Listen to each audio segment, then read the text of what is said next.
Welcome to another edition of Just Kicking It. We are back. We got another guest with us, man. My homie, the myth, the legend, the man, Double D, David Dudley with us, man. What's going on, brother? What's up, everybody? What's happening, man? It's a self-proclaimed soccer evangelist here to spread the gospel, spread the good word of the beautiful game. Yeah, man. Thank you for joining us, man. Definitely a pleasure to meet you. Very good to be here. It's always cool to see any brothers that's interested in soccer in particular. All sports are cool, of course, but, it's very much like a shortage of people watching soccer. And yeah, that's well said, and that's exactly the thought process behind this show. So, we happy to feed that for you. Right, definitely.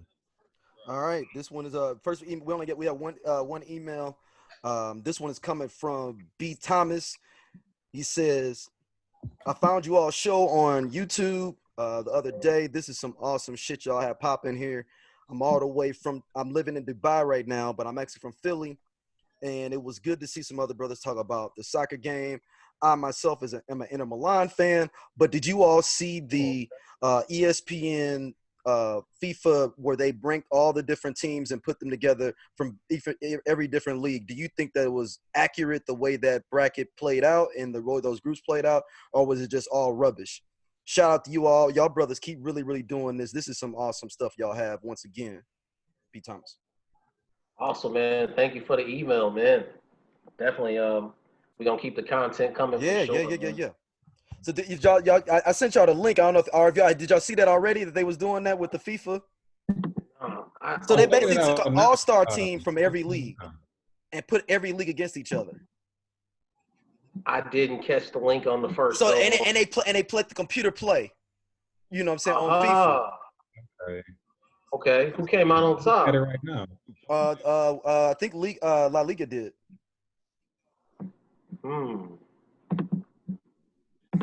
But the finals was Bundesliga or League On. Looks like they got looks like that was in the finals.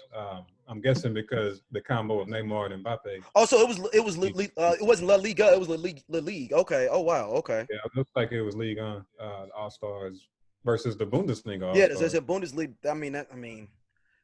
I guess that's all. That's interesting though. So I guess the premise is the league with the quote unquote best players of the season were in those leagues. The MLS team actually did good. If you look through that, if you look through it, the MLS team did actually pretty good on the low. It did way better than people anticipated. I think they might even got out their group.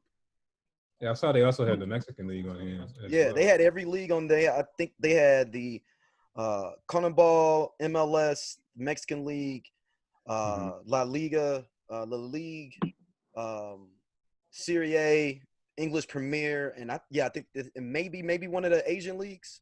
Okay, because I'm looking at the lineups. It's pretty interesting how they determine who would be on whose team. But it's final for Bundesliga and Ligue 1. Yeah, no, you had to start. So basically, it was one dude that drafted his team, and each person from their league, and then they basically let them play it out. And you can't change out after you got them. After you got your roster set, you can't go, I want to go grab Jaden Sancho real quick for the Bundes. Right.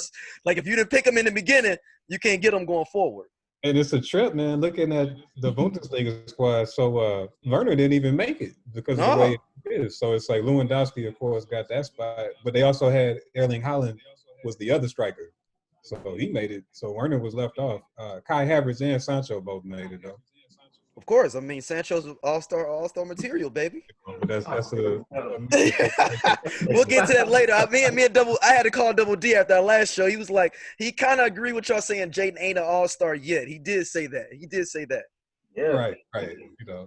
We still got to give it time because you have to, show it over a consistent basis. So.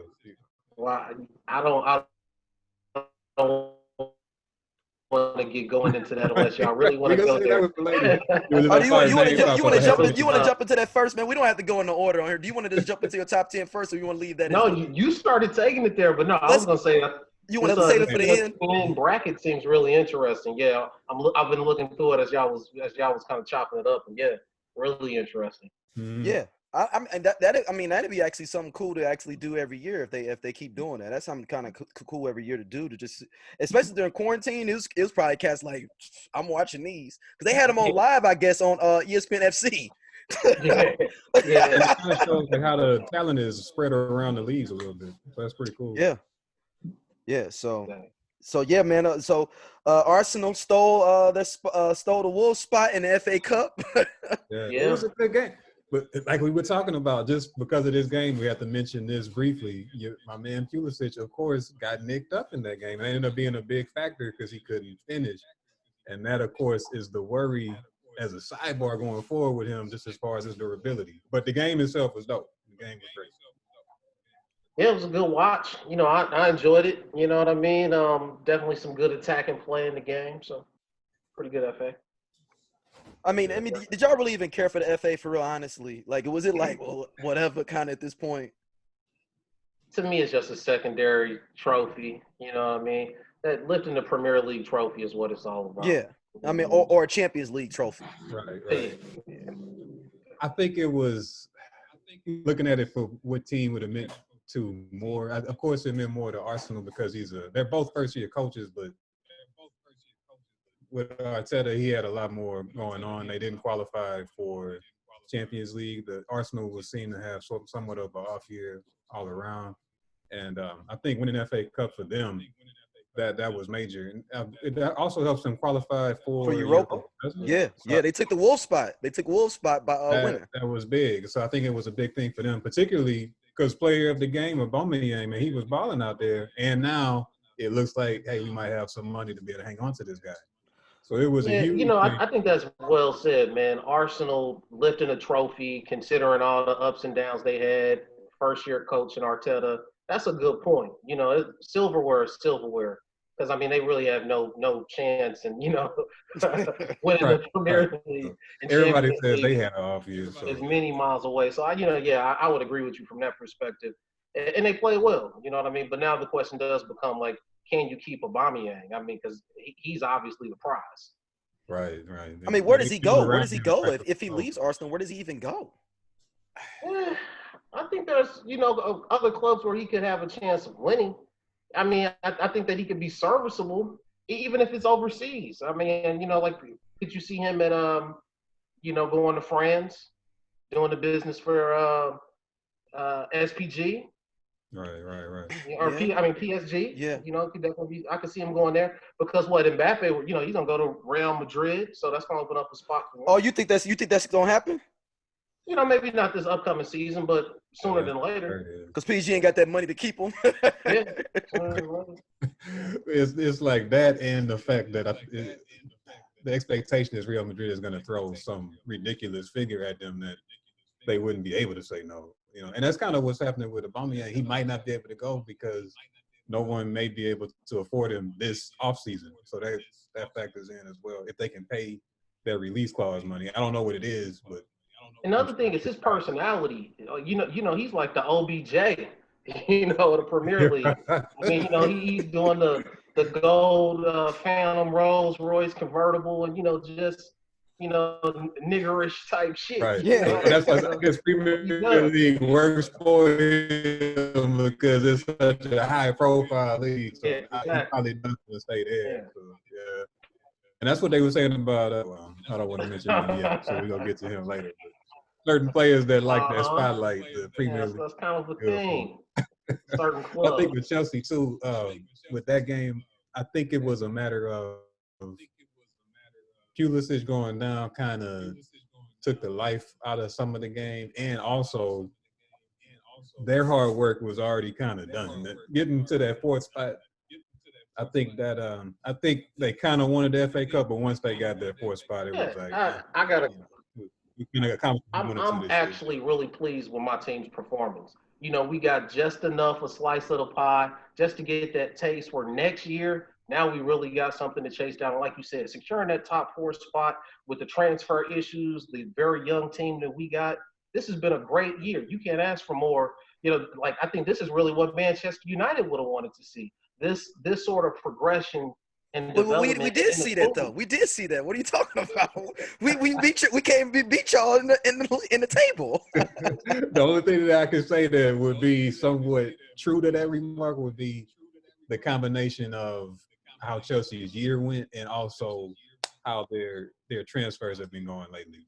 And So don't yeah, forget, we would like to see our transfers go as smoothly as the two that Chelsea got go. We would like. and don't forget the youth movement that we really have. I mean, to have a youth movement and still qualify to be at the top 4 and make it to the FA Cup, like that's performing.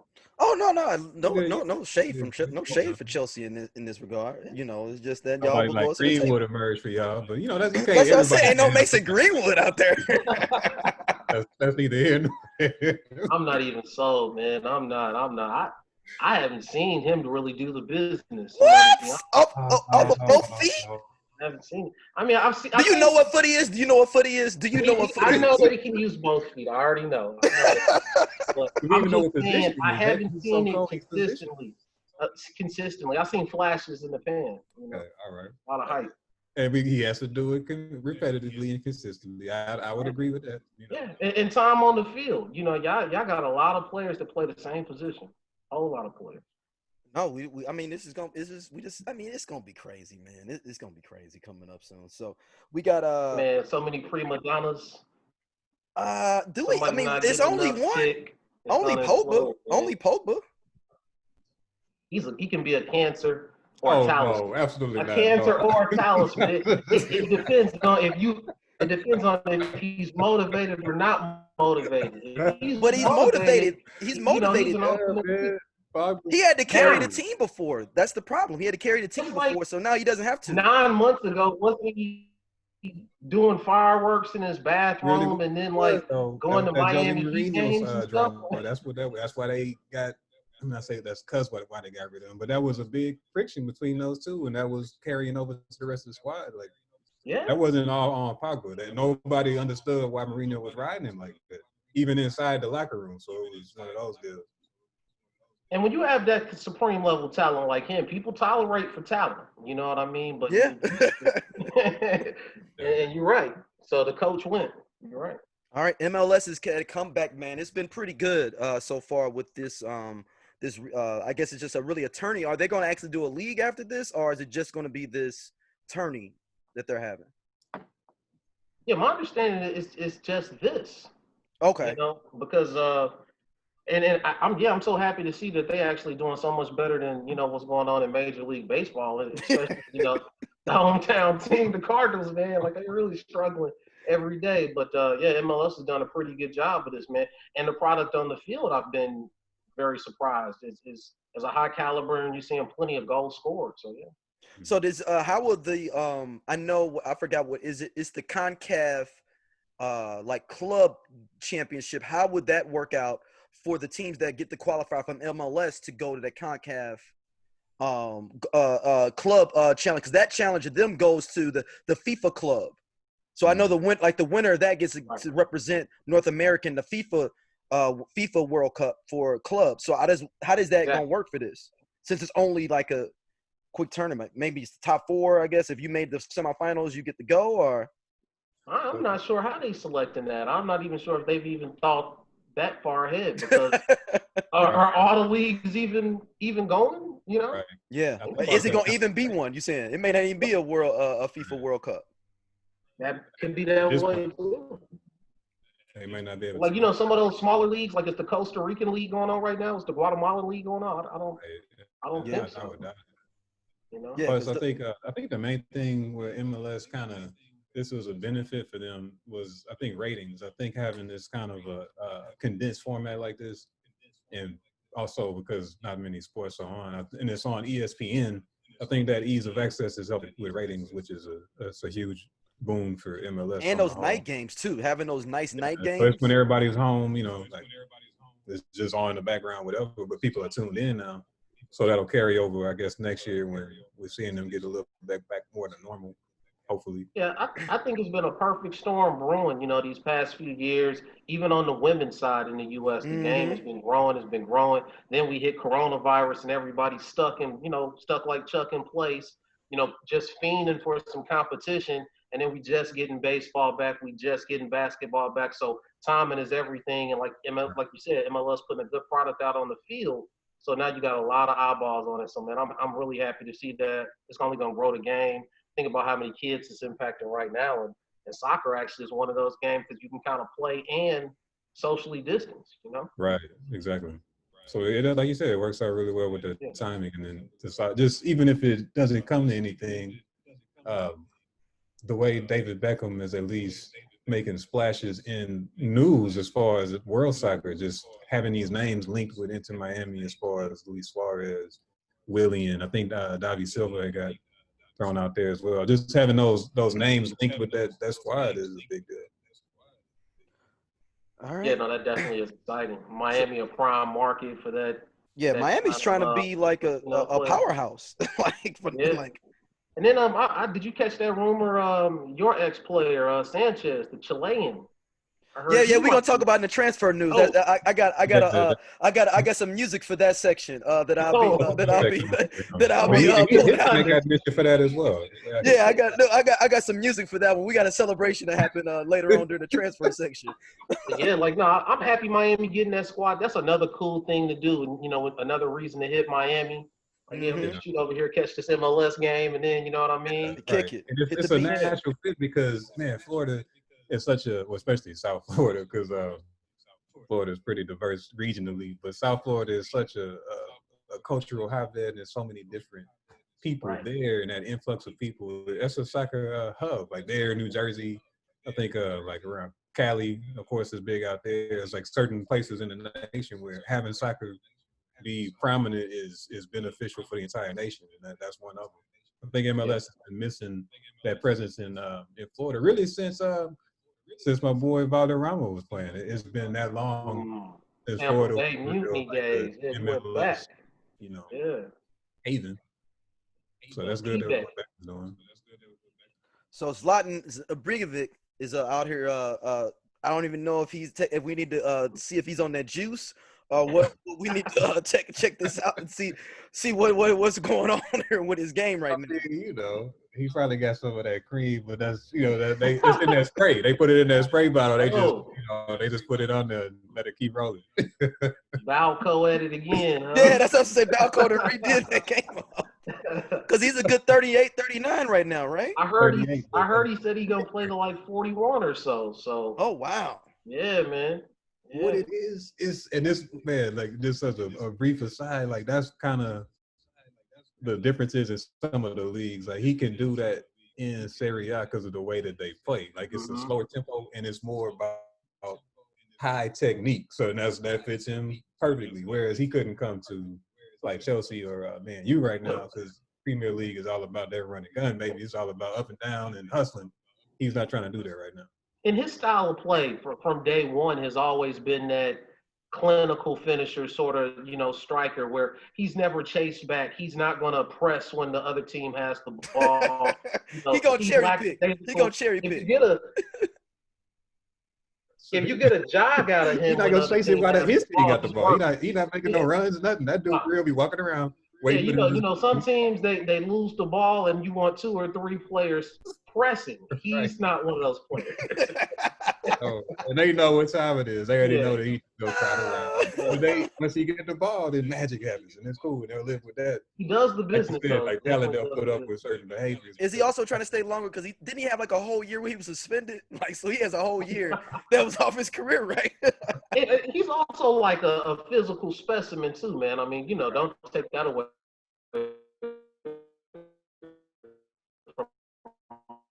He's a high benefit of the doubt. I'm gonna say he's not on the juice. Okay. Absolutely. Yeah, this is all jokes. Like, yeah. Hey, man, you never know nowadays, though, man. That's true. Remember Lance Armstrong had us fooled for the longest because Lance. Oh man. Lance had us. Yeah. Oh man. I would never thought that. Like, not Lance. Nah, not Lance. No. Yeah. And then did y'all see the 30 for 30? I actually haven't seen it. You gotta. We should have always known. Like the way they played it, I was like, how didn't we know? Right. Lance was flavoring with it. Like, yo, I'm here. I got to take my shot real quick. But they painted him as that American Golden Boy, so you know. And that's the thing. Yeah, it worked. He fit that niche, and they gave him that offer real fast. So. Yeah. Mm-hmm. All right, Luis Suarez may be going to enter Miami. We was mentioning that early. Mm-hmm. I mean, I guess it makes sense because he's 31, right? Yeah, that sounds about right for him. Yeah. I came across an article where one of his countrymen who does play in the MLS was saying that he could definitely foresee him coming to the MLS, and was kind of hopeful that they may be able to play for the same team. His countryman plays on the Seattle Sounders. Okay. But, they were saying it may not be the right market, but just them culturally, he wanted to kind of rock out with him in Seattle. No, it's 33. He's 33. So, and that's kind of the MLS way, catch a star with tail in, catch them last couple of checks. That's all it's about. Keep my name out there. Give me a little more money before I go ahead and ride out to the. I'm gonna get my last World Cup in a couple of years and ride this on out and see if I can do something, on the way out. See, the only worry with that strategy is like you never know until they get here which ones is for real just here to collect a check, or for which ones who want to really play. Like Carlos Vela, he really wanted to play, and having him in LA with the Mexican fans, that worked out beautifully. Zlatan Ibrahimović wanted to play. Yeah. So when he came over, he was clowning. But, for every one of those, you got the Wayne Rooney situation, you got the Green situation, you got, David Beckham on the low, too, was kind of sus. Well, last year or two. He was kind of sus. I give you that. Yeah, he was broke. Everybody knew he was broken down, though. We all knew he was broken down. Oh yeah, but he took actually MLS to the next level though, so he can get a mulligan for all that because nobody was caring about MLS till David Beckham showed up. Definitely. And he actually looked like he cared. All right, I actually am entering a new. I didn't put this in notes, but I did. I'm entering. We're going to start a new segment called the Gareth Bale Award. This for the person that's getting this sitting around getting them checks. That's what he does. Yeah, man. just sitting around. It's the inaugural week of the Gareth Bale sitting around getting them checks. Wow. Is he the finesser of just 2020, or can he get all time mentorship for being a finesser? Like he's up there. Gotta be at all time. It's all time, man. He's up there with Allen Houston. He's up there with Juwan Howard. He's up there with Bobby Bonilla. Bobby Bonilla. Bobby Bonilla. Bobby Bonilla is the patron saint. He's the patron saint. He started this all. Yeah. And this week is Alexis Sanchez from Inter Milan. I wanted to talk about Manchester United. Look, he's still on the books at Manchester United. No, we got him off the books today, baby. We got him off the books today. That's why I wanted to. Yeah, we got him off today, baby. That's why. Hold on, I got the celebration music. Because he was getting a nice check too. Ooh, he's the highest transfer in Premier League history. Wow. And just flop for whatever reason, it just never worked out. But didn't click. And he was quite the player too. He was the real deal, man. Talk about like a big time performer. I mean, he was carrying. Hold on.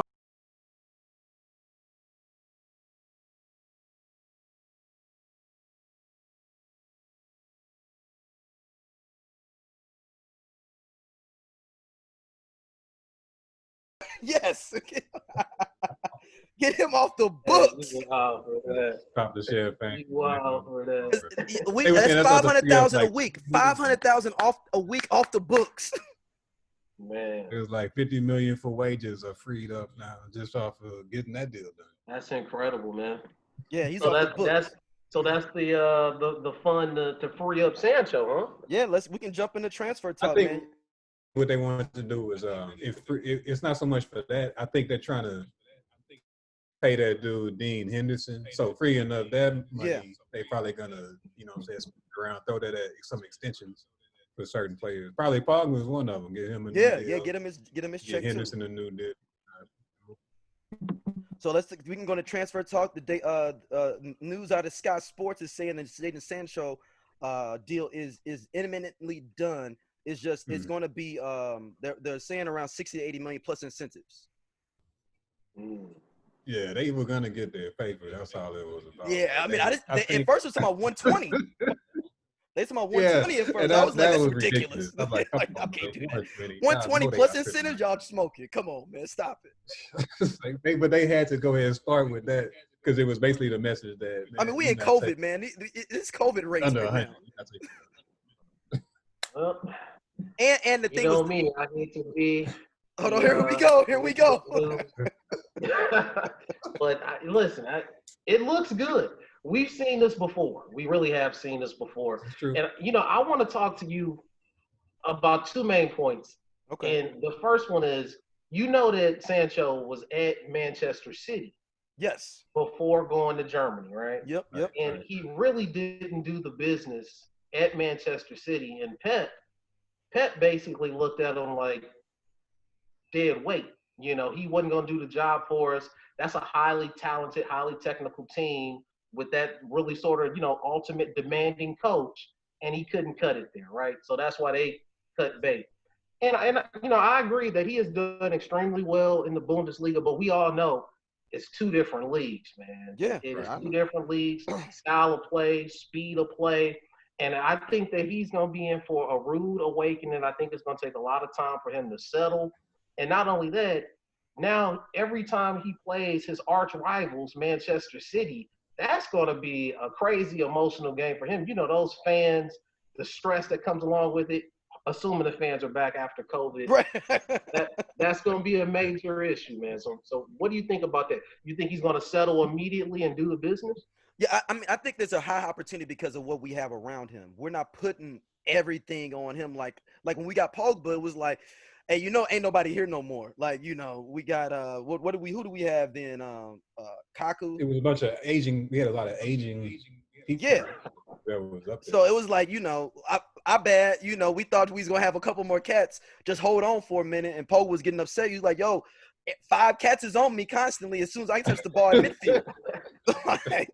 But with this situation, what you gonna do? You gotta go after. You got Bruno. You got Pogba, Greenwood. You got Rashford, and you got Martial up front. Like, so I mean, you can't. He can be free to kind of do his thing.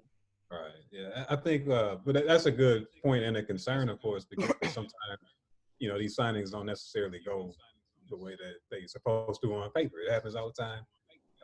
Like we was mentioning, just with Pogba, he was a high transfer. He actually, but was with his talent level, he would, flash and actually entertain, but it was just the results weren't coming for the team for various reasons, and and unfortunately, it got put on him. And that's kind of where getting to Sancho, where some of the concern gets into, is because of the way EPL is such a huge league, is going to be covered differently by the media there than Bundesliga was covered, which I'm sure is still hugely popular within Germany and the rest of Europe. But, Sky Sports is based in England. So, of course, that's going to be constant coverage, constant attention, constant pressure. All these stories coming out week to week. That's what was happening with Pogba. It's hour to hour with Sancho. It feel like it's hour to hour. Just like it is with like our NFL, like to that same level. If not worse. If not worse. And so, and the other thing that I was, sorry, didn't mean to cut you off there. Go ahead, finish. Go ahead. Yeah, so I worry for him. What happens if 2, 3, 4, 5 games in, he's got 1 assist, no goals, Right. But if we get in a W, it ain't gonna matter. It doesn't matter because you got so much around you. It's gonna matter. They're gonna roast him in. But if he's still playing quality ball and he's getting key passes in, I don't think it'll be a big deal. If he's got the key pass to the man that makes another pass, then you can't really, In the locker room, he'll be good. But an example of what kind of where that worry lies is just like with Harry Maguire, like because of his price tag of 85 million euros in that transfer, that changed how people viewed him and analyzed him. So now all of a sudden, if he just makes a little mistake, this dude sucks, he's not worth all that money, and they've been doing that to him all season. So I just hope he has the same fortitude to be able to withstand it. And I think you're absolutely spot on with that. For the price tag that's coming, I should be able to see it translate on the stat sheet at the end of the game. And if I don't see that, I don't know how much you guys listen to these call-in shows over there. No, But I'm telling you, these guys be livid, man. They don't want to see it. And it don't take long for you Manchester United fans to flip on somebody. You know that's what I mean? real. That's real. That's 4 real. or 5 bad games, you will give up. And that takes me into my next issue. Is this your top 10 right here, or is that for later? Yeah, it's really it's the top 10 spread out over 2 sections. And so the first section was, how is he going to settle? And so we kind of addressed that. But I want to talk about the guy that has to complete this deal to make it official. Do you know who that is? Who was Memphis Depay? No, not the player, the actual. About Solskjaer? No, not the coach. Getting warmer. Oh, Woodward. Well, yeah. Ed Woodward. They hate that dude too. God, you know who Ed Woodward is? Ed Woodward is a guy that has a bachelor's degree in finance from the University of Bristol. And what he's been doing before becoming the vice chairman of Manchester United's board is he was responsible for player merchandise and licensing. So he's a business guy, right? He's a sales guy. And now he's been thrusted into this position to not only continue to make money globally for the club, but to bring in the talent as well. And I think that Manchester United has a history of making moves that are financially best for the club and not necessarily what's best for the performance on the field. 100%. I agree. 100%. Yeah, I would agree with that. That's what it's all about. This is about selling some jerseys. They have Sancho on the back. You know, he's England top 10 player. He's on our squad. That's what they want to say with this move. And I understand all that. It's a global game. It's a lot of fans to sell a lot of merchandise to. I realize that. But let's just go through some of Ed Woodward's recent blunders. I mean, the main problem is Man U doesn't have a director of operations like a lot of other clubs do. That's the main problem. What his job is now. But most clubs have his spot and then a director of operations that handles all the transfers and handles all that. We don't have that. Your ownership group selected him to do both jobs. So yeah, both hats.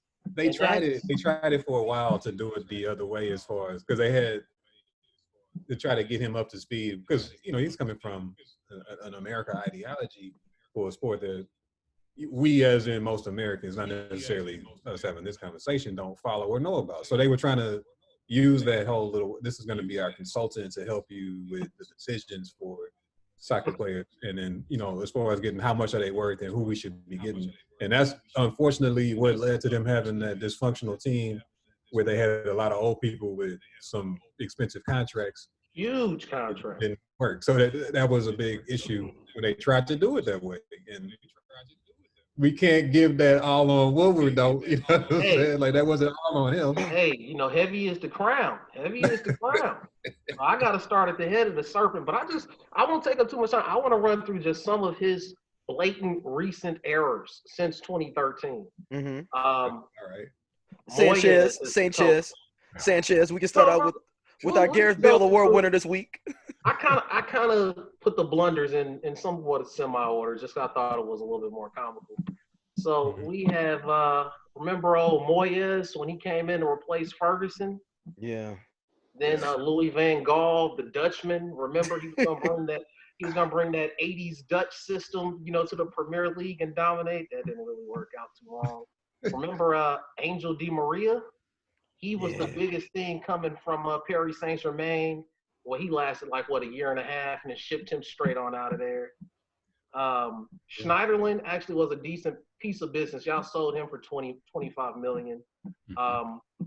Re-signing Pogba, that was actually a good move for you guys. I'm trying to be fair to him. But buying Fred, what has Fred done for you guys? No. I'm not gonna have no Fred slander on here. Yeah. Fred is a solid. He fired Jose Mourinho. He gave Phil Jones a new contract. Talking about that's an issue. That's an issue. Okay. I mean, he brought in the current coach from Norway after coaching a year and a half. I mean, I just don't see it, man. And you're coming down to 11th hour where two clubs have agreed on a price tag, but now it's personal terms. I can see Ed Woodward scrolling this up. I definitely can see He that. can't screw it up because he may not have a job if he don't get it right. Look, I guarantee you they're saying that. Like, hey, man, look, we already got your stuff packed. So you just stay at home and make this deal. Screw this up. If you screw this up for me, Yeah. That's what they're telling us. It's basically because Sancho wants to come. And if the player wants to be there, oh, you better not mess this up. Like, come on, man. But like he was saying, man, we're not gonna let you just hate on Fred. Yeah, no, I like Fred a lot. Like Fred. Fred is good. He's a great substitute for us, man. He's come through with some stuff, man. And his price tag wasn't that big, even. You know what I mean? Like his price tag was decent. Like really, 27 million. I'll say that that he's done a fair job, but coming in with the expectations, he really should have been more influential on the club. Oh, right. And that's where it takes influence. I would like to see him do more on this current team. Like we've actually talked about Fred offline. Like we would like to see him step up, particularly on the defensive end of things. He's gonna have to. He's gonna have to. Really good. I think he was actually one of the players that held things together when it was a rough patch. Like when injuries started mounting up. Like when Pogba went down, that really was a crossroads for the season. Like it could have gone very badly. And then Rashford going down too. Oh, right after that, and then Martial got hurt right after that. So people kept getting hurt like one after the other. So I mean, he got 2 goals against Last. He just got in Europa. He got 2 goals in Last before the shutdown. I mean, I'm not saying he's a bum by any means, but I'm just saying where he came from. And he, being the traditional, Brazilian number 10, you expect him to be orchestrating the attack. But, when it comes to that Premier League, you really have to play, forward and back. And I think that's where he's been lacking, where, his traditional Brazilian skill unlocking the defense is good and keeping the ball movement is great. But coming back defensively, helping out, picking up runs, man marking, getting deflections, I think that's been lacking, and that's what the Premier League demands. And I think it's like one of those things in just that league style. It's like you have to have a lot of explosiveness and athleticism. Like that's a huge component to the players for Premier League. And you have your high school guys, but they always are able to balance that aspect of the game. Like a Bruno Fernandes is a good example because he may not be the most outstanding athlete, but he's good enough with that high amount of skill that he has in order to succeed in the Premier League. And going back to Sancho, I feel like with him, it's kind of a similar situation in terms of a lot of his game is based off of being the fastest guy on the field. So that will bode well for him because he's learned how to hone that particular aspect of his physical attributes. So he's real good at using his speed, kind of like Mane. Of course, not as good as Sadio Mane, but similar to that. I think it will settle in similarly play style with EPL. I look at it as you guys are trying to look at it on the bright side, and of course you do. I mean, of course you do, man. This is a worst nightmare scenario for you, B. This whole Sancho thing is a worst nightmare scenario for the whole league. Because this feels like Memphis Depay all over again. I know. Remember? Hold on. Let me take you down memory lane. He was the young Holland new talent. All the speed, flashy game. He was dating the celebrity chicks. You know what I'm saying? He had Lori Harvey. You know, he was doing it big. He was intercontinental, flying back and forth. You know what I mean? He had it going on. And then he came to Manchester United, the theater of dreams, the big club. And it just never clicked. He never really settled. They gave him a year and a half, 2 years, and then shipped him right on out. So it's kind of funny that he's going to go be the replacement for Sancho. And I think that Sancho's going to come in and be exactly what Memphis Depay used to be. No. That's what you hope. Like this is all hope. People hope it's like that. Tell me the difference between those two players. That's fair. I mean, first of all, Sancho's younger. Like hella younger. Depay was around the same age. But also, I'm going to say this for him. With Memphis Depay, I forget how to say it, but with him, his claim to fame was he stood out in a World Cup.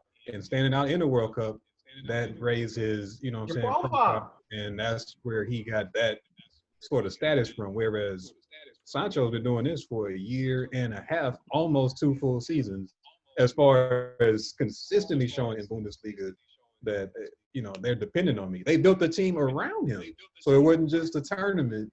He's done it for a whole more than a season. Very optimistic response. I almost believe it. I got you. But that's fair to say because Memphis, he's supposed to be cold. You know what I mean? He's supposed to be cold, but he wasn't a finished product at the time. Whereas Sancho is not a finished product, but he's got way more polish at this age than Memphis Depay had at that time. Okay. All right. So next up, we got Man City is still trying to spend that dough, man. They out here. They gonna make it rain. That's what they do. They didn't get in trouble. Look, they didn't get in trouble. They was like, "Oh, bet y'all gonna let me bring all the money in the club? Okay, well then let me show you even more. Make it rain." I mean, they up for every top signing right now. It looks like everybody. If you pull up any of the top transfers is out there, their name is in the mix for everybody. Yeah, I worry about them because of that, because they're not that far away with the core that they already have. So they can win with what they got already. Like, I'm trying to figure out what they need more. They about to throw some stupid change at somebody. We all know it's coming. You know, Koulibaly might be there, but that's what I fear the most is they get Koulibaly. Yeah, I think you guys got a better chance of getting Koulibaly. But I think, what is it, Nathan Aki? Yeah, they got him. Yeah. I think that he fits really well with Manchester City. Maybe a little undersized, but that's okay in their system because he's highly skilled. He's gonna keep the ball moving. He's gonna be able to hit some passes over the top, take care, to really press that forward line, pressing, making runs over the top. So Manchester City, like you say, they loaded already, but they got the resources to just really fine tune, man. And it's gonna be incredible to see. I want them to really stockpile some weapons to make sure that Liverpool don't run away. But that was gonna be my question. Along with this is Liverpool is like, we are gonna stay pat, kind of what we got, and we just gonna improve. Which one is a better route? Y'all think like, well, we got all our boys. We coming back out next year. And we're going to do this again with the same crew almost. That's what I'm saying. That's not by choice. They don't have the money. Yeah, they don't have the money either. If they had the money, they would have tried to. They got Werner, Timo Werner. That's true. Yeah, because they wanted. But how would that make sense, though, to get Timo Werner off of them? Because of Firmino's age. So now you've got Timo Werner, and he actually can play wing as well. So he can sub out any of the persons across the front line, and we develop him. Firmino, he gets after this season, we either sell him or let him go on a free transfer because we don't want to renew his contract, and just put this guy in as number 9. So that was really. But Firmino means a lot to that Liverpool squad, though. Like I heard because I was reading an article. They saying he keeps Salah and Mane kind of on, together, and keeps all these big egos going. And at a certain point, they're not going to want to pay him top dollar because of his age. True. And talking about Firmino, like he's the opposite striker of Zlatan. He does track back. His defensive work is what lets Sané and Salah make all those darting runs, on those defenders. It's really him tracking back and pressing the ball, when they don't have it, applying that pressure, being that hard worker up front. So. Agreed. Yeah, he's a critical piece. But I back to Man City, I think it truly is an arms race. You want to make sure, even if your weapon's on the bench, you want to make sure nobody else can have them. So you basically say you buying players so somebody else won't be able to have them. Absolutely. That's exactly my thought process in Koulibaly, because that's one of those things. I just hope he stays at Napoli. To be honest with you, because it's one of those things where if Man United don't get him, Man City does, and that flips so much. Okay. That's why I hope he just stays in Napoli. Oh no, see, I want the Premier League to be highly competitive. So even if he don't sign for Manchester United, let him bring his talents to the Premier League. That's only going to make it more difficult to score goals wherever he goes. Because he would be a natural fit for City, because they were saying that really they could change both of their center backs out, and I could see that with Ake and Koulibaly. That would be a very good, outstanding Premiership duo, because they have the speed to handle all the defenders, and also enough size to be able to battle with them as well. and they can both use the ball at their feet, which is huge for being able to battle those high presses. So yeah, I would see that being real good for them. And Yeah, you guys should be taking more of a look at like Stones from Manchester City. You know, his name actually did come up because they're about to cut him, and his name did. He's very similar to Maguire. Big money signing, prone to make schoolboy simple mistakes. You know, the guy can't hold a cup of water. You know what I mean? Like, got to change his clothes in a phone booth, man. Yeah, but we could not deal with another cat like that because Lindelof is, he's average, solid, but we need an upgrade over Lindelof. I mean, but Lindelof doesn't play bad though. Lindelof's not bad. He's not bad. He's just depends on the day. Yeah, that's true. Good days, bad days. You know. Yeah, Kubalay is and the other one is what's the brother from we was talking about from what is he from in the French league? That's pretty. He's like 20. That's the thing. Like Gabriel is his name. Gabriel, yeah. But he might go to Napoli because he actually prefers Napoli. So they trying to sweet talk him right now. Matter of fact, they flew him over to England. So they sweet talking him. You know how that is. He on a recruiting visit, basically. Yeah, on the recruiting visit. But yeah, that you really need that, brother. I think that would help change the entire dynamic of Manchester United because as much as I like the Sancho signing, that's not going to help really elevate that team. That's not really what they needed as far as to fix the bleeding there. For them, I feel like it's a defensive issue, and they need to upgrade at central defensive midfield and upgrade at the other. Well, look at again recent history of Manchester United. You guys never buy all the pieces of the puzzle that you need. And I absolutely agree with you. A quality defender or two is what you guys really need. Oh, yeah. And you're gonna go spend $100+ million on another attacker. Yeah. Another one. Which we have a bunch of these guys, and it's like Khaled, another one. It's big. We do need a center. I mean, y'all out here looking for a new keeper. So I mean, you know. I mean, so is Kepka gone? Not yet. I mean, he's talk about big price tag, underperforming. He's not built for a club the quality of Chelsea. So he will be gone. I think it's just a matter of time finding the right suitor and the right team that's willing to take that contract, and we'll be okay. We'll be able to move him. He's young enough. We'll be able to move him. Right. It's just the price tag, and I think now with what's going on, it's going to be they're stuck with him for one more season. I think they had some rumors circulating around. I actually thought this was cool about Peter Schmeichel's son. I figured his first name.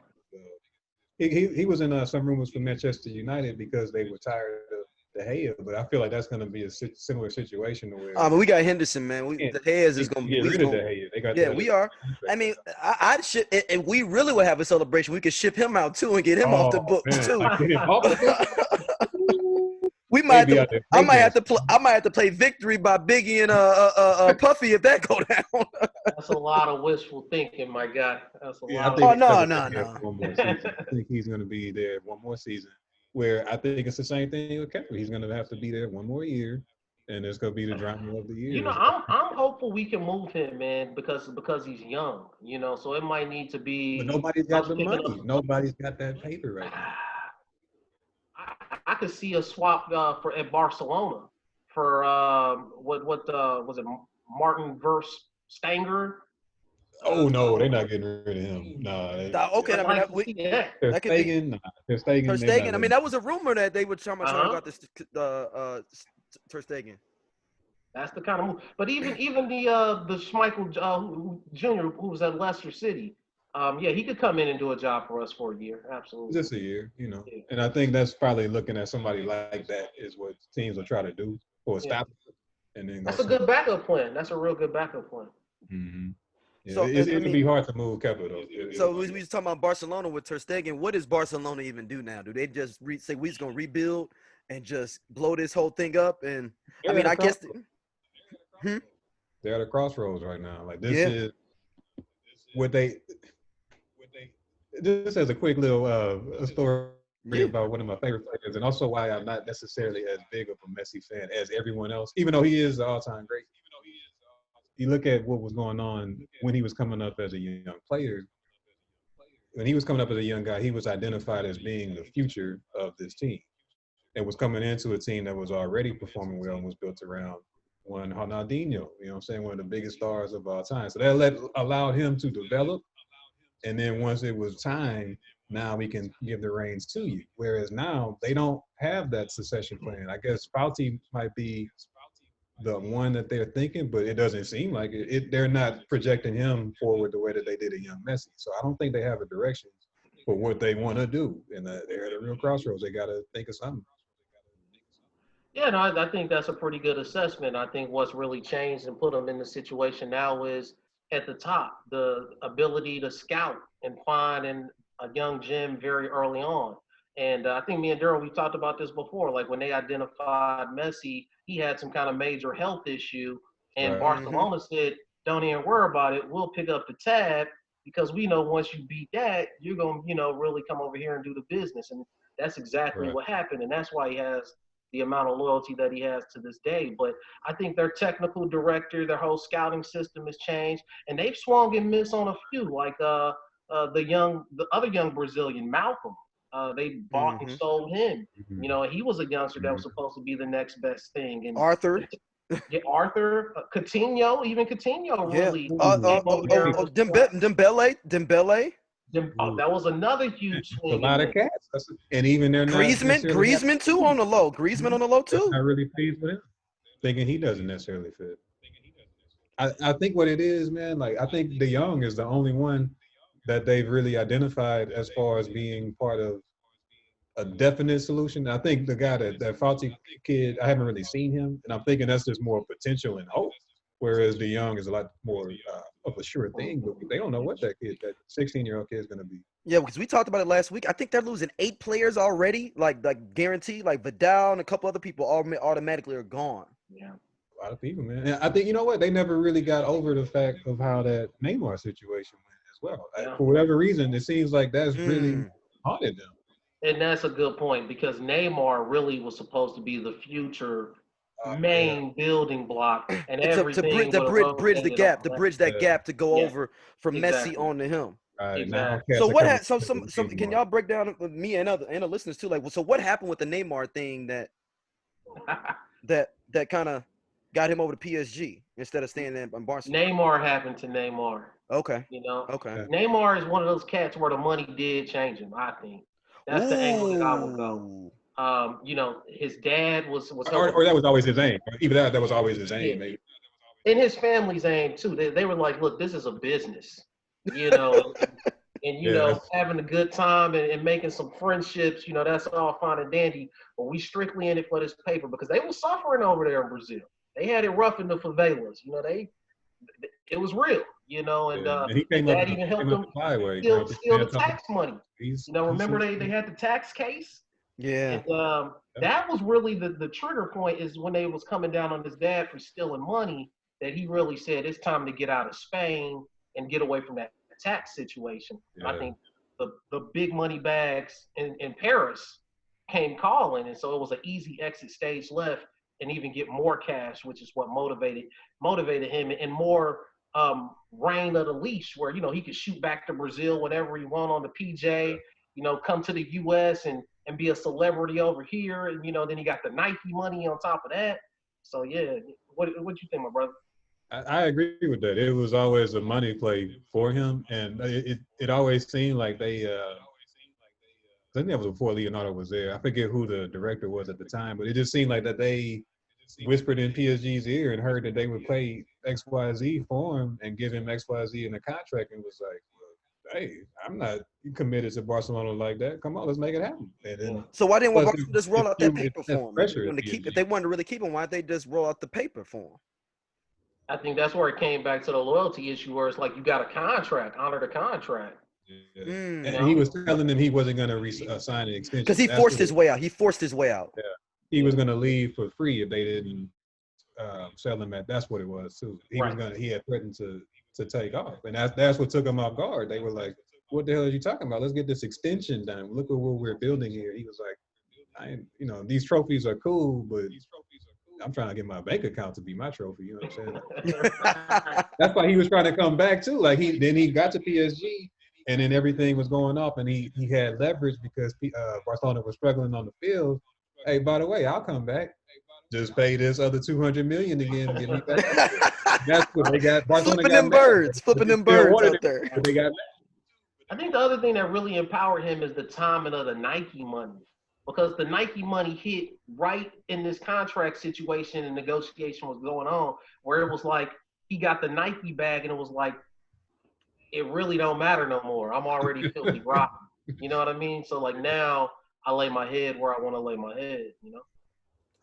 Yeah, that's a good point. And like you said, that was a real good point saying how he could he had a lot more freedom at PSG to where he was bouncing all over the place. Mysterious injury reports. Like his ankle was picked up, so we not gonna see him for a week. Like what? Yeah. Stuff like that was going on. So he was basically on the Kawhi Leonard program, you know? Yeah. So is there a world that we see Barcelona not being the top 4 next year for La Liga? No, I'm sorry. Unless Messi leaves. Because, I mean, Atletico Madrid is going to probably move up in a spot number 2, I'm assuming, because they got everybody coming back on their side. I think they still perform well in La Liga. I mean, they could slip a bit. Anything could happen, but I don't think it's anything where they, finish 13th or right. No. I don't mean that low, but will they be fighting for top four though? Is what I say. Will they still be fighting for top 4? Because you basically would have to be. I think Sevilla was looking pretty decent. Sevilla and Valencia. So I mean, it's possible, but I don't see that going. I think Getafe is balling out too. Yeah. I think it's a roll of the dice and the crooked refs, anything, the crooked refs. Unless Messi outright leaves and Suarez leaves. Could y'all see Messi being like, no, I'm out this year after this year? Like, if things don't go right in this Champions League, could we wake up after this week? If they don't win this week in Champions League, could we see on Monday morning Messi's like, yo, I'm good? If they go out and blow it versus Napoli, for instance. I'll go first. I'll say yes, I think it's possible. I think it's 50-50 at best. Mm-hmm. But, if the stars align, the right offer comes in, I could see him walking. I mean, when I think about this year and a half, the amount of problems, and like we touched on last week, the amount of problems that we, the public, are hearing about, where it's no longer just on the inside or somebody just sulking. We're hearing the specific who was arguing with who, who's beefing with who, and why. I think that motivates it and raises that level up to that 50% mark where the right offer comes in. I could see him shoot out. Ooh, and that price tag's got to be stupid, right? What does Messi go for in a transfer? Even at his age, it's got to be. I don't think it's possible to transfer him. 170. If 170, they can. I don't think there's a figure that anybody can pay. They can throw it out, but no, I don't think anybody has the means to pay. Man City. Yeah, they could. Financial fair play. I don't think they can make it. he said we can't let. They go like we can't let this happen. Y'all can't do this. I would think it would have a 200. What did Ronaldo go for to Juventus though? Like what was it? Did they pay a transfer or did he get to leave? No, they paid a transfer. But it wasn't crazy. It was like 100 maybe. Wasn't it something? I can't remember. That's what I'm looking up now. I'm looking it up now. Yeah, look that one up. Fact check that one. I'm not sure. That's a good question. Because you get 31 mil a year. Yeah, I mean, however they got him, they afforded to get him. But I don't remember if he was on a free thing. It was 100. It was only 100 euro. It was only 100. Well, so with that being said, I mean, yeah, I guess that is possible. Because with those, a lot more feasible. I think that's true. I think that it's a lot more feasible than people think. If you start really thinking about it, it's a lot more feasible than people think. Mm-hmm. Like when we mentioned offline a while back, man. Brandon, definitely want to hear your take on this. Of thinking of places where Messi could go. So let's say money has been paid. I think 2 destinations. So I'll say 3. 3 destinations that would make sense for him. The least likely, or I guess the least impactful, would be Inter Milan. I think Inter Milan, just to have the rivalry going on with Ronaldo. Okay. So, you're gonna say that you were in Serie A and I wasn't. Nah, I'm not having that. I'm gonna be over here too. Y'all not about to win another Scudetto, all that kind of stuff. So I can see that making sense. But these other two locations, long term, would be huge for Messi, and that would either be going back to Argentina to play for Boca Juniors, just to be in front of the native population while he goes into the sunset. You know what I mean? Like that would raise his national prestige that way, or hitting up Inter Miami, coming to the United States at this stage when he still has a lot left, and I'm the greatest player. Like really raise his profile for greatest of all time, and I raised the profile in the U.S. I think that would be the three places where But I could see does Juve go and get the Death Star and just say we finna throw 102 at Messi and have them two up front? I don't I think would Because the reason I say that is they've been toying for Dybala being gone for a while. They've been toying him out there for a while because he was gonna go with was it Man City that was looking at him last year? player swap or something like that. Yeah. Well, maybe it wasn't Man City, maybe it's Arsenal. He was It might have rumored been so- y'all. It might have been Chelsea. It Was was it Chelsea? It was more Chelsea? Arsenal. It was more Arsenal. But I'm saying, but they've been kind of hanging him out there a little bit. You know, why not let him go and go ahead and flip and make the Death Star, and Juve just go ahead and say we just gonna have this last push and we're gonna get all the chips. Death Star. That would be. It would I'm be just saying. cool to see. I ain't gonna lie. Hey, That would be cool. I already know the marketing. You got the black and white. I'd have the stormtroopers out there. Yeah, that's an interesting thought. But I think Inter Milan makes a lot of sense, and we've talked about this one, Daryl. Yeah. You know, Yeah. Inter Milan MLS is a very attractive. So you think he would play with Zlatan? You think he'd want to play with Zlatan? No, he's at AC Milan. He's at AC Milan. Oh, Yeah, okay, yeah. Inter Milan. I'm tripping. Okay, yeah, okay. And they actually played together at Barcelona though for a season. Yeah, that's true. They had to Yeah, skip Ibrahimović out of there because he was big brother in Messi. They didn't like that.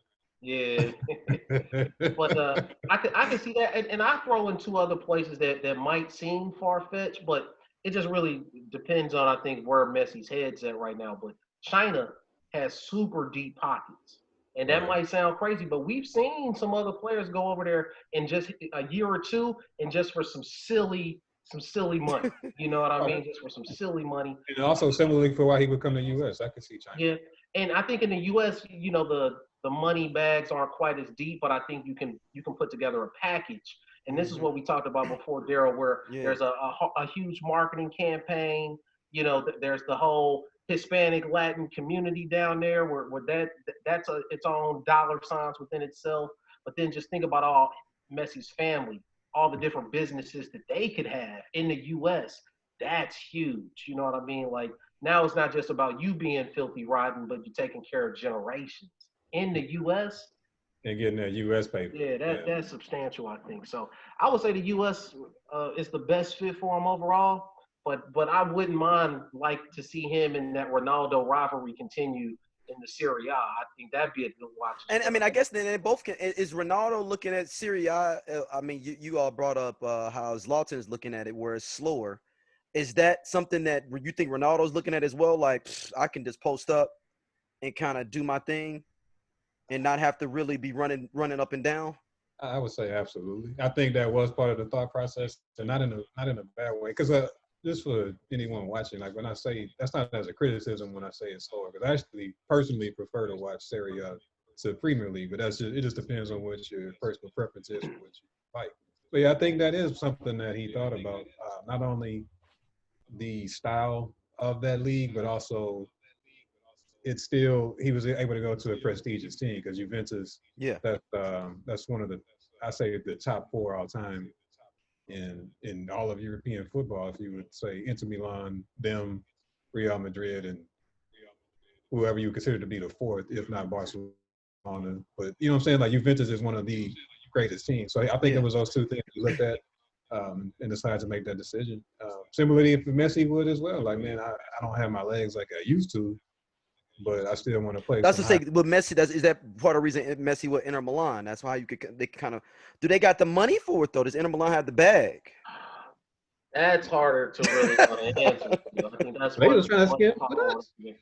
And I agree. And I'm thinking from Ronaldo's perspective, I think you spot on. The game in Italy is slower, but we're talking about him. He's a supreme athlete. We all know that. So with his supreme athleticism in a slower league, that's a no-brainer. Now I can go over there and dominate. I can pull off all my tricks and skills, and it's really not a handful of folks that can keep up with me from a athletic standpoint. So he dominates there easily. And Milan's a great place when you kind of into fashion, your ladies into that kind of lifestyle, right there on your $10 million yacht you just cashed out on. And I heard he just got the new $8.5 million Bugatti that Floyd ain't even got yet. So you know what I'm saying? That's the right place to be to live that kind of lifestyle. So I think for him, that's a perfect situation. When I look at Messi, I don't think that he cares about the same sort of thing, just what we've seen from him historically. Much quieter, much more family man, less seen, less heard sort of, character.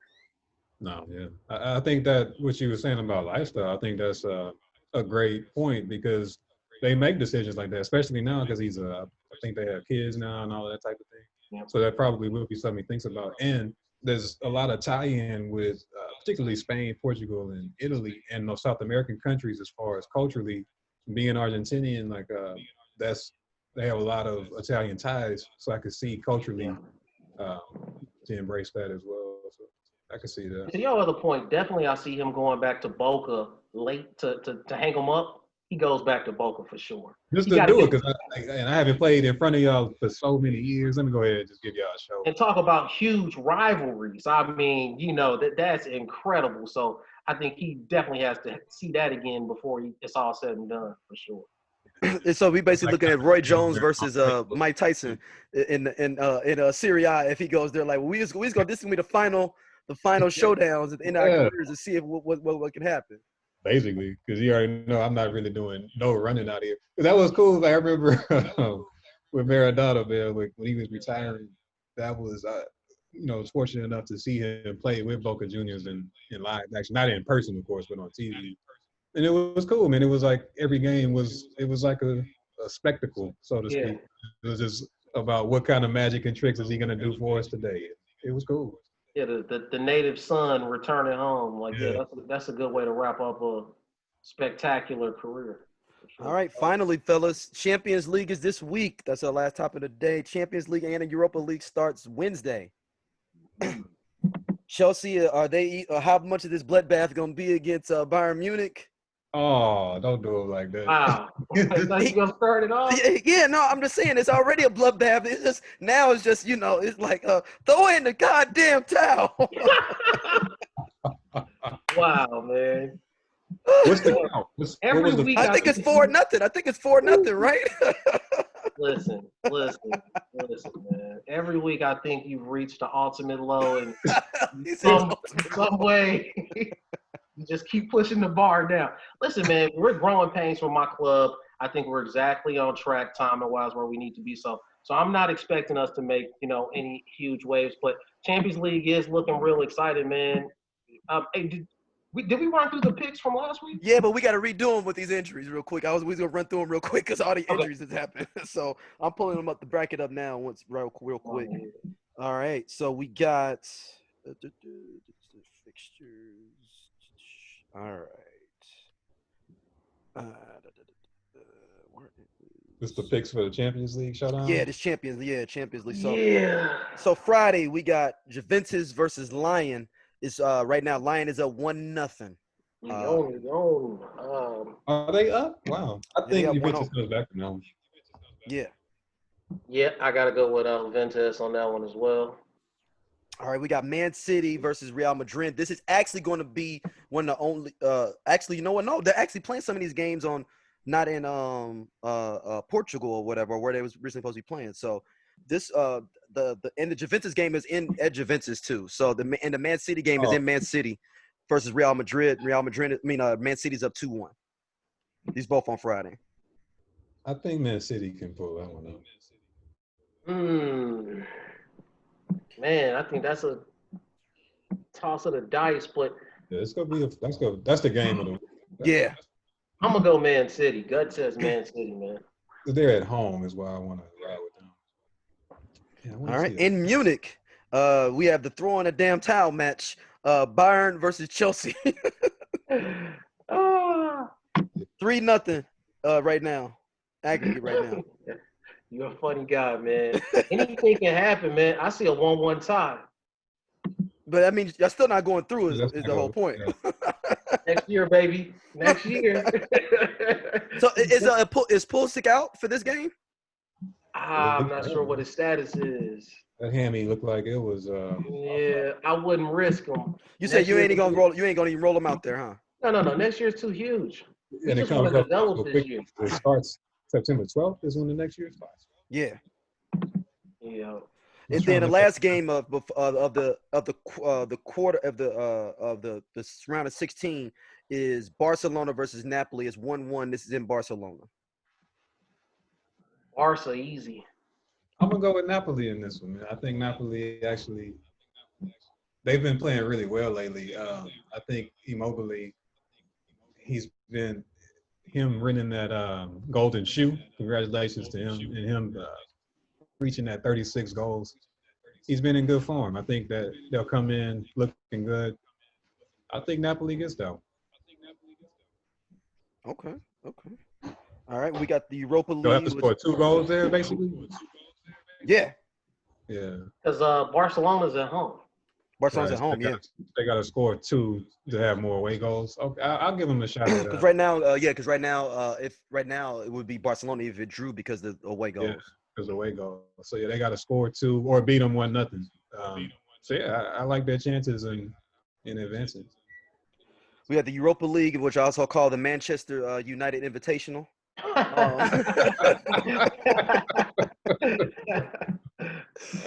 We play last on Wednesday. We're up 5-0. Yeah. I'm rolling myself out there for this game. We up 5-0. We can roll anybody out there. Man, this is going to be. I think 2 things for this actually.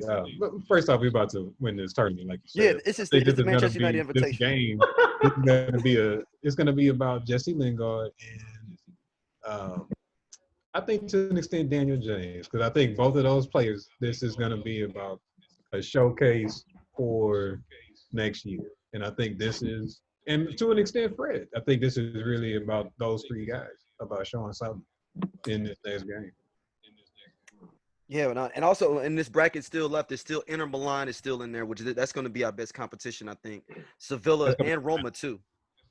I think Inter, because Inter and Roma are both on the same side. Yeah, they on the other side of the bracket. Yeah, they on the other side.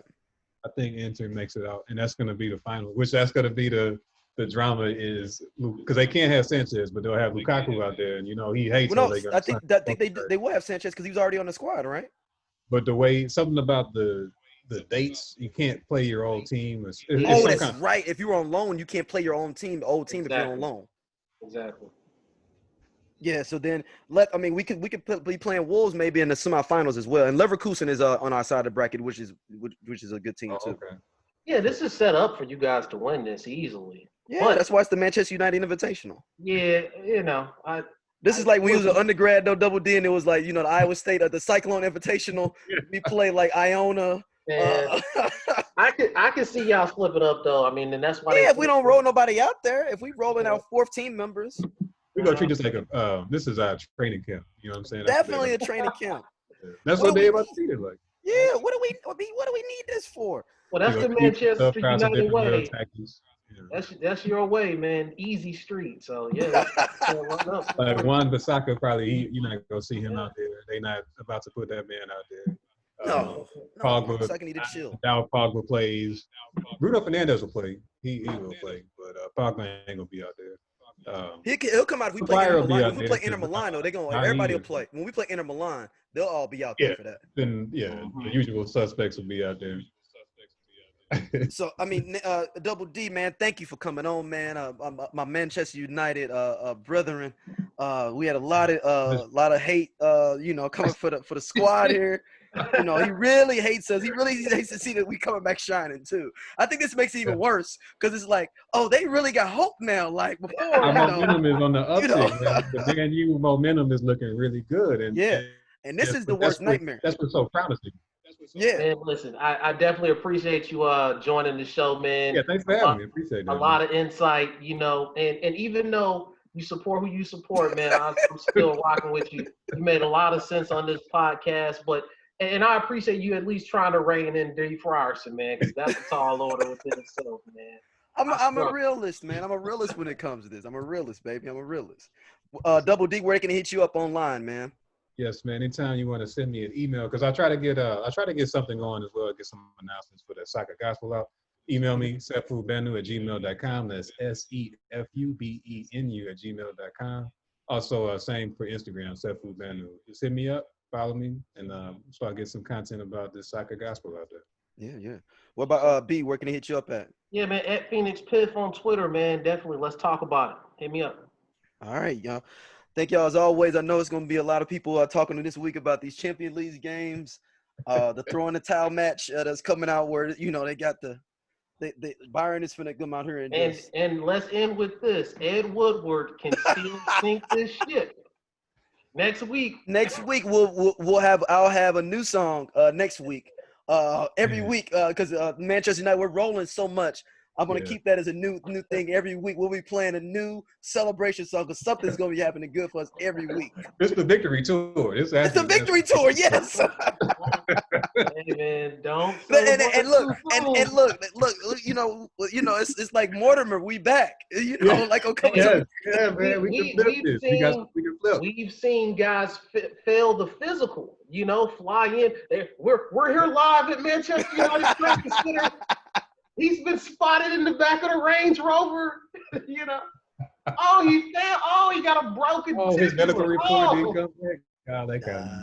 No. Hey, it's been real, man. Appreciate you guys, man. All right,